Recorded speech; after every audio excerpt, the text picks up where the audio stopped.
Okay, Chat, ich bin sehr gespannt. Es wurde gesagt, dass die Closing Ritual Show eine super gute, eine wirkliche 10 von 10 Show war. Ich bin sehr gespannt. Meine Erwartungen sind vielleicht auch dementsprechend ein bisschen hoch, aber ich freue mich drauf. Ich freue mich darauf. Es sind 25 Jahre Defcon, deswegen sind alle Tracks 10 plus Jahre alt und sehr viele Songs, weswegen ich mich in Hardstyle verliebt habe. Ah, okay, das ist gut zu wissen. Das heißt, die machen jetzt alles von den letzten 10 Jahren da rein als Special dafür, dass sie 25 Jahre das feiern. Wild, ich freue mich drauf.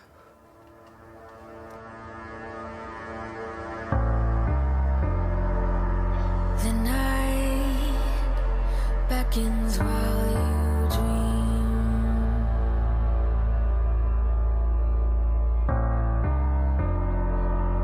A life never lives in peace. Das ist jetzt ein neuer Track.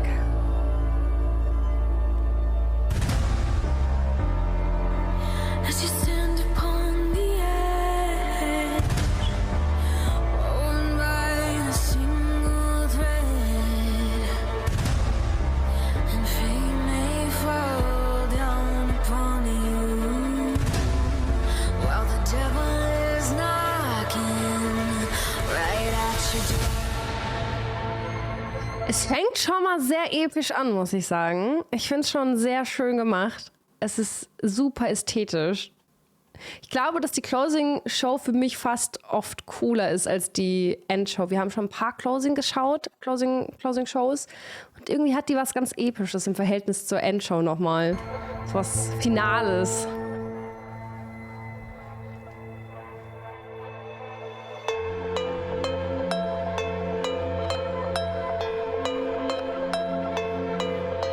Das Closing Ritual war brutal. Die haben das Budget dieses Jahr quasi komplett da reingesteckt. Oha. Oha. Ich bin sehr gespannt.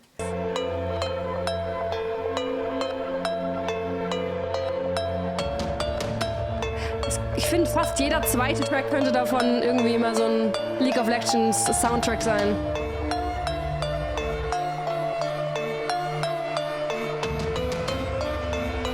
Oha.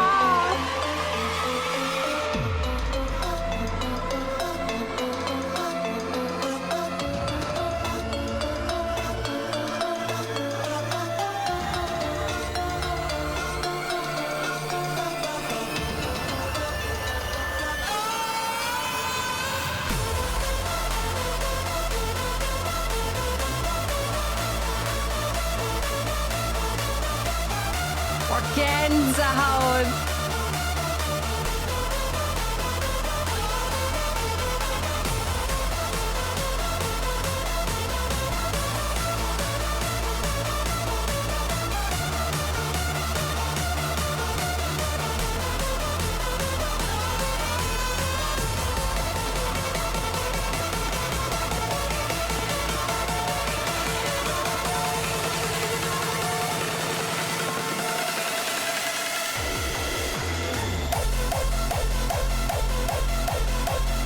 What the fuck?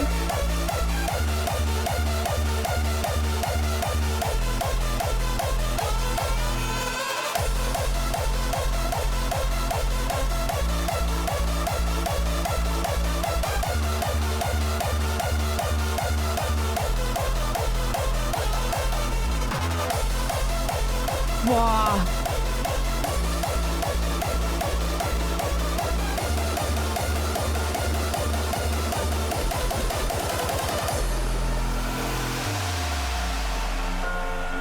Okay, ich muss schon sagen, ich krieg richtig Gänsehaut bei dem Track. Das ist so ein nicer Track. Ich kenne ihn nicht, aber so ein schönes Opening für für das Closing Ritual. Und irgendwie die Personen auf der Stage erinnern mich so ein bisschen, könnten die von Squid Game sein. Alle in diesen sehr, sehr strengen Anzügen, in diesem Takt. Ist das krank. Auch gedacht. Ist das krank? Ist das gut? Boah, hit me up, wenn du gehst. Vielleicht traue ich mich mitzugehen.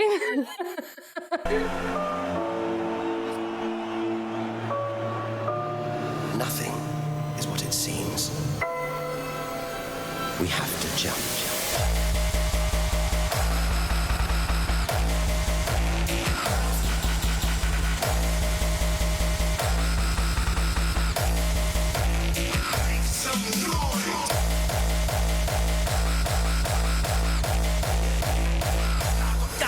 sehr nice. Alle stehen da. Und Handys, keiner bewegt sich einen Millimeter. Sorry, dass ich das immer hervorhebe, aber am Anfang wurde des Tracks noch gesagt, and now jump oder sowas. Und alle stehen da. Bewegen sich kaum. Die Stromrechnung.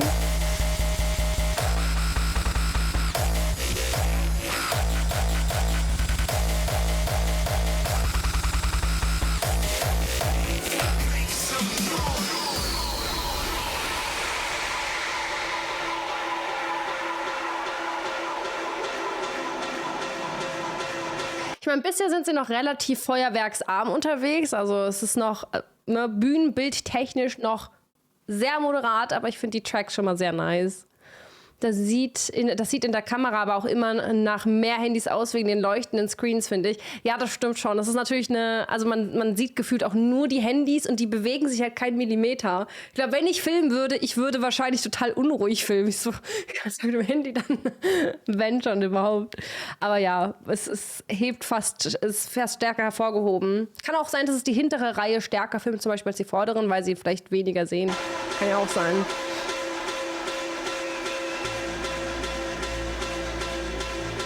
Mitgrölen, die den Track kennen. Weiß nicht, ob ich ihn kenne.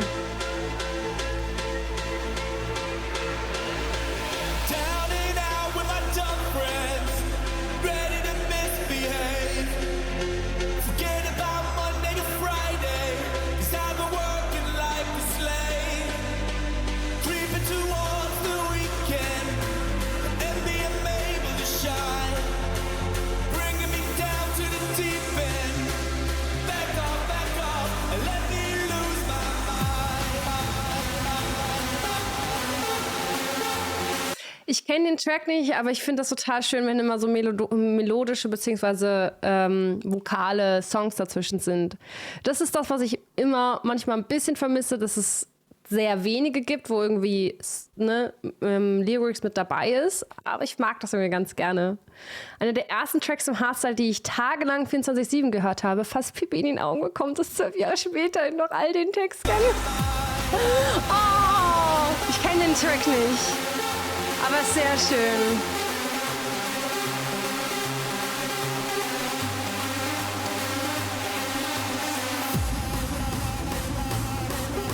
Warte mal ganz kurz, warum ist eigentlich diese scheiß Leiste da? Entschuldigung, aber kann die weg?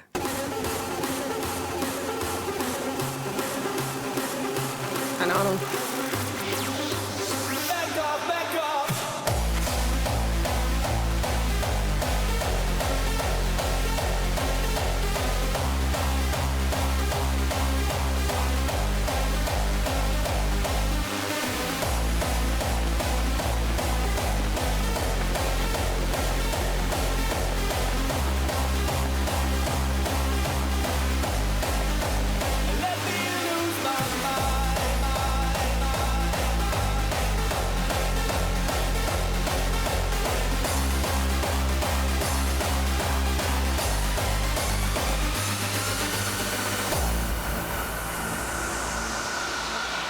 Ach, das ist auch so ein exklusives Ding, finde ich, für Defcon, dass es so episch immer ist. Die anderen Festivals sind irgendwie nett und da haben auch mal Nostalgie-Momente, aber es ist so episch, dieses Bühnenbild. Das sieht so clean einfach aus. Es sieht so richtig alles aus mit diesen, keine Ahnung, wie man das beschreiben soll, mit diesen, nenne ich jetzt mal Boxentürmen, die ja die Musik mit übertragen, die auch irgendwie immer in dieses Stimmungsbild einfach reinpassen. Es sieht nicht nach so hässlichen Boxen aus, die da verteilt sind. Es ist einfach so episch alles. Wenn das Feuerwerk teilweise lauter ist als die Boxentürme. Ja.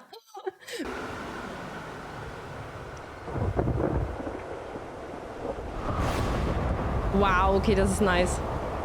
Gewitter!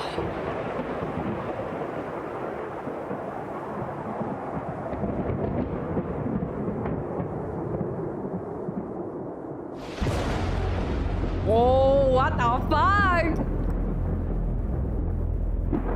There is a storm coming!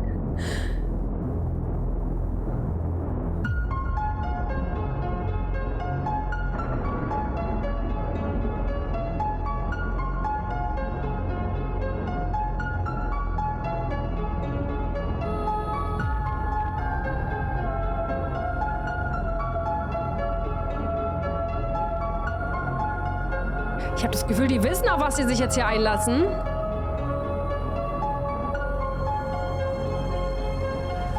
Aber können wir mal bitte hervorheben, wie episch das hier aussieht, wie diese Kirchenfensterartigen Dinge hier. Boah, wie episch. Wie episch. Diese Handys, Alter, ja, ich glaube, da muss man sich ein bisschen mit abfinden. Ich glaube, ne, vielleicht sieht man das auch einfach wirklich zu deutlich, weil die so hell sind. Warte, so.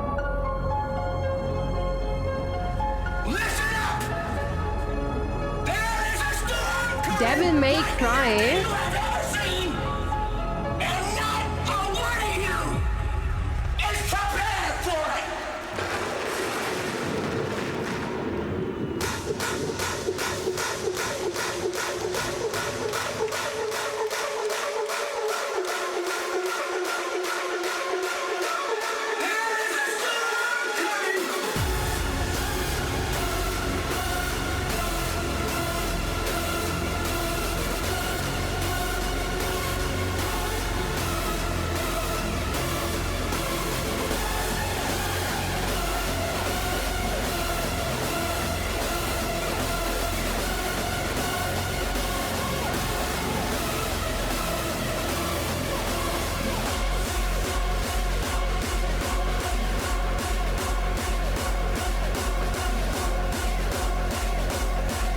Ich finde das so nice mit diesem Ring, den die mit feuerspeienden Bestandteilen quasi bestückt haben, dass die in Takten zum Beispiel mit Feuer speien. Finde ich so cool. Finde ich so cool.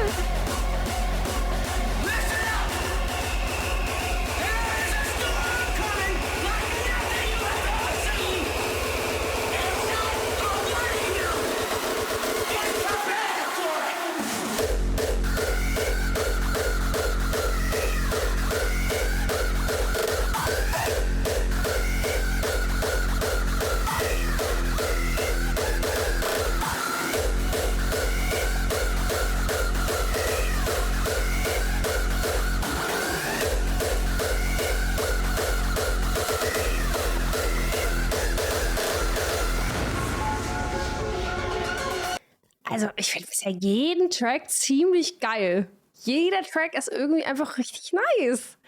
Ich sag ja, das Closing Ritual ist irgendwie einfach strong. Hat aber auch schon eher so härtere Musik, oder? Also eigentlich für Hardstyle-Versionen würde ich sagen, ist das relativ soft noch, oder? Also schon noch relativ soft. Ich glaube, in den normalen Festival-Settings hast du deutlich härtere Songs dazwischen. Ist schon eher relativ mainstreamig.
Es ist auf jeden Fall sehr melodisch. Ich mag das total gerne. Also wenn das so dieses basically Hardstyle von vor 10, 15 Jahren ist, finde ich es irgendwie sehr nice.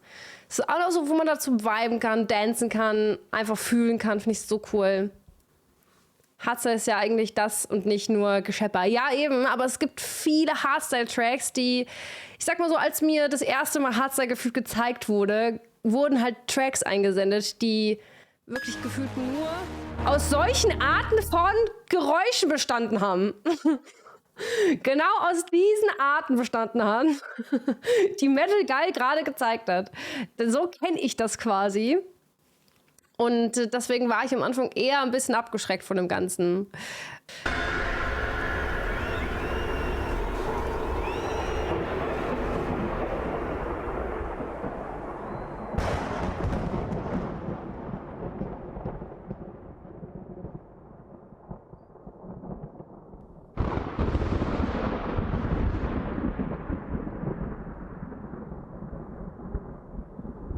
The storm is immer noch coming.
Es fühlt sich so an, als wären wir auf einmal in einem Orchester. Auf einmal in einem Orchester. Als würden wir gerade Hans Zimmer zuhören, wie er die neue Filmmusik komponiert. Wow. Das finde ich so krass, wie unfassbar kontrastreich das ganze Programm ist. Man muss nur wissen, auf welche Stages und zu welchen Artists man gehen muss. Das stimmt. Da muss man sich, glaube ich, echt vorher gut informieren. Sonst endest du ganz schnell da drin, dass du denkst, so, boah, nee, gar keinen Bock mehr. Ist dann aber kein Hardstyle, sondern eher Raw, Extra Raw, Hardcore oder Uptempo, sagen nur viele Hardstyle zu, so wie Techno eigentlich ja auch eine Subgenre ist und nicht der Oberbegriff. Ja, aber ich glaube, es gibt auch im Hardstyle viele Tracks, die einfach ein paar Störgeräusche haben. Das andere sind ja, zum Beispiel Uptempo ist ja einfach nur, wenn es relativ viel schneller ist und solche Sachen. Die ganz krasse Trendschärfe kann ich dir nicht nennen, dafür bin ich nicht tief genug in der Materie. Aber ich meine auch, Hardstyle-Tracks können sehr hart sein. Nicht wirklich mehr. Hardstyle hat sich ja die letzten Jahre auch mehr dazu entwickelt, mehr mit Raw-Kicks zu arbeiten. Okay. Auch Streicher und Klavier. Ja, aber es ist total episch einfach, das auf einer Hardstyle-Festival-Bühne zu sehen oder zu hören. Jetzt entwickelt sich richtig Raw-Kicks und Zack-Kicks und wie immer feiern das auch nicht alle. Ja, es ist halt einfach eine dynamische Entwicklung.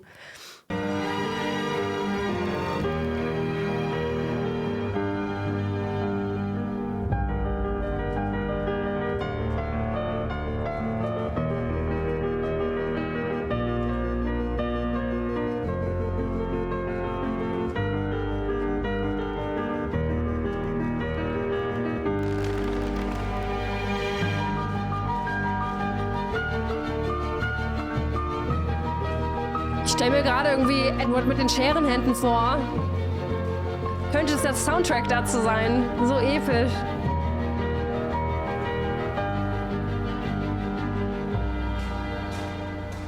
Warriors, this is far more than a celebration of our legacy. For over 25 years, forged the world we call home. Dedicated to the core.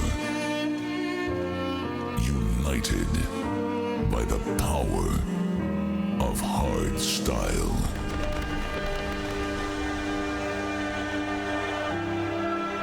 No! You are the true legends. And together we are Death Con.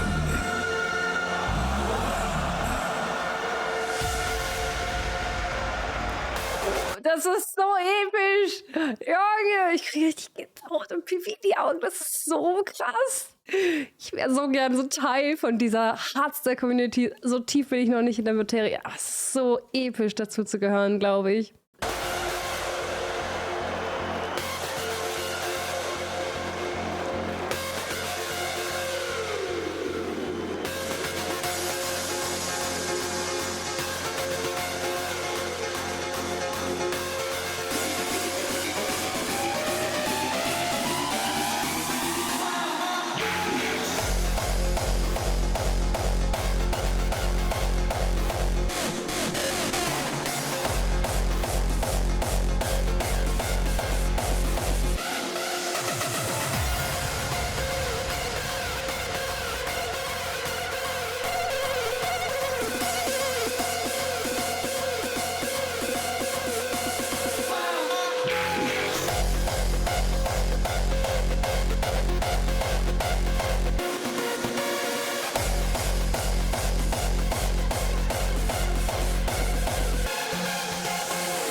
finde es bei Defcon auch immer so unglaublich schön. Du siehst keine traurigen oder enttäuschten Gesichter. Und wenn Tränchen fließen, dann welche der Freude. Vielleicht auch ein kleines bisschen Tränchen der Trauer, dass es vielleicht dann vorbei ist bei so den Endshow-Sachen.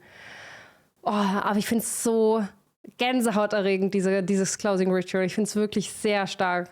Sehr stark.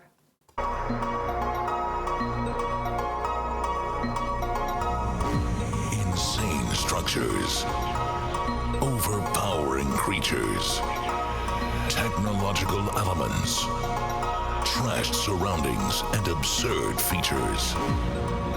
This is a world not seen before. A world only existing in books and tales. A world where the insane have the truth.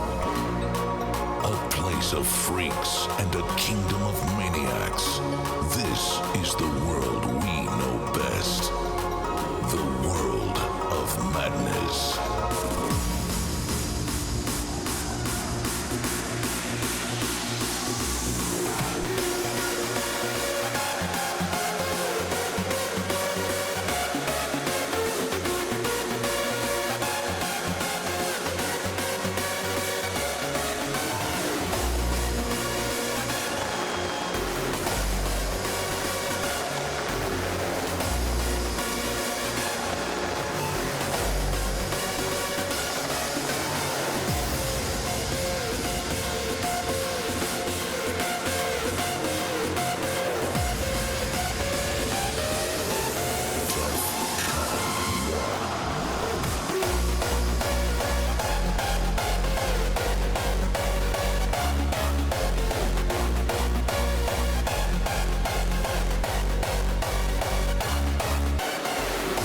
Ich wäre fast enttäuscht, wenn man kein Tränchen sieht bei solchen Endshows, bei solchen Closing Rituals. Ich meine, das ist einerseits eine super gute Zusammenfassung von unfassbar vielen guten Hardstyle-Tracks, aber natürlich auch, weil natürlich das Wochenende vorbei ist. Boah, ich glaube, wenn ich da wäre, ein ganzes Wochenende und dann das als Closing Ritual, ich würde da auch wahrscheinlich wie ein Schlosshund weinen. Kann ich mir schon vorstellen.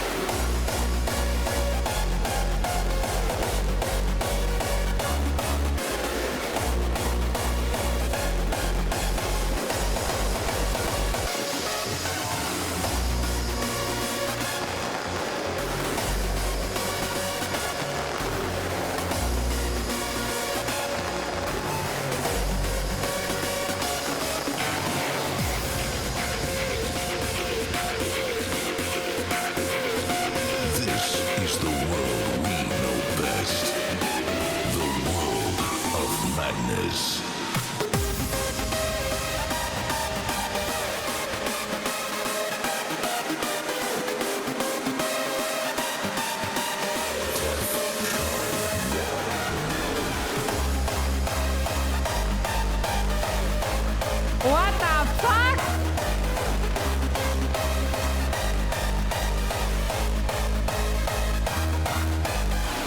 Wie viel Feuerwerk willst du auf einmal losballern? Ja, sagt er von ja. Crazy. Dumm, wenn man zu zweit vorne steht, sage ich. Warum dumm, wenn man zu zweit vorne steht? Wenn man zu weit. Ach so, nicht zu zweit.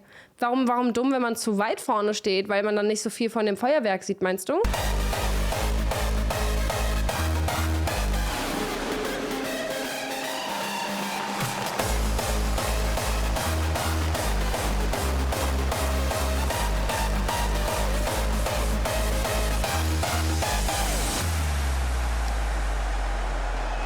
Ich glaube, der beste Platz ist vermutlich, ich würde sagen, so in dem Bereich. Da siehst du, falls auf der Bühne irgendwelche Tanzshows und sowas sind, irgendwelche Menschen sind, dann siehst du das noch. Siehst aber auch das gesamte Bühnenbild. Ganz hinten fände ich es auch blöd, da bekommst du von der Mainstage halt nicht mehr so ganz so viel mit, wenn da irgendwas Kleines passiert. Und da ganz vorne hätte ich auch keinen Bock drauf. Anfang des zweiten Drittels, ja. Höhe zweite Säule, würde ich sagen. Ich wäre sogar noch eins Ticken weiter hinten. Oder? Ja, ich wäre so auf der dritten Säulenhöhe, glaube ich. Ja, vielleicht zwischen 2 und 3 finde ich gut.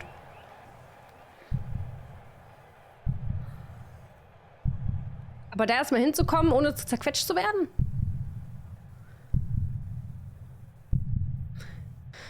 Auch noch alles in schwarz-weiß.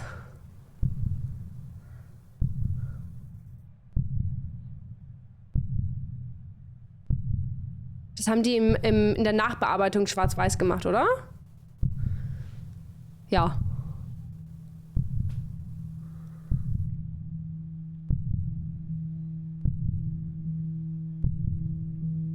Das wäre krass gewesen, das so zu beleuchten, dass es dann schwarz-weiß alles wirkt.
Ja, die Luftschlangen.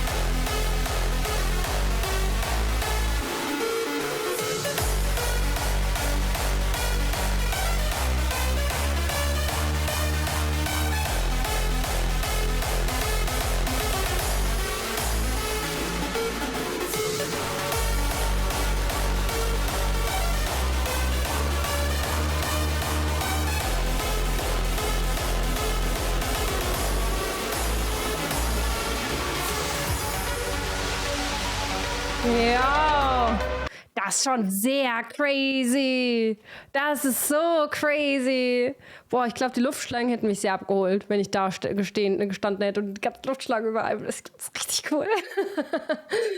Wenn sie es bunt hinkriegen, schaffen sie es auch weiß. Schwarz-weiß, naja, das Problem ist, dass die Stage ja bunt aufgebaut ist. Und die schwarz-weiß zu beleuchten, ist nicht so einfach. Ich glaube, das kriegst du nicht so easy einfach mal hin.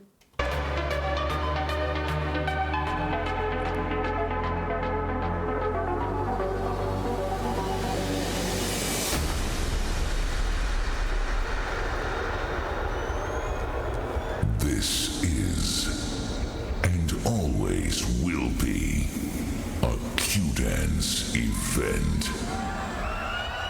Q-Dance. Imagine, nächstes Jahr verkaufen sie es. Oha!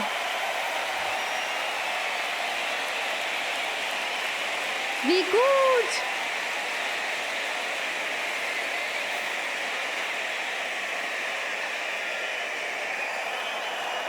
Wie hübsch!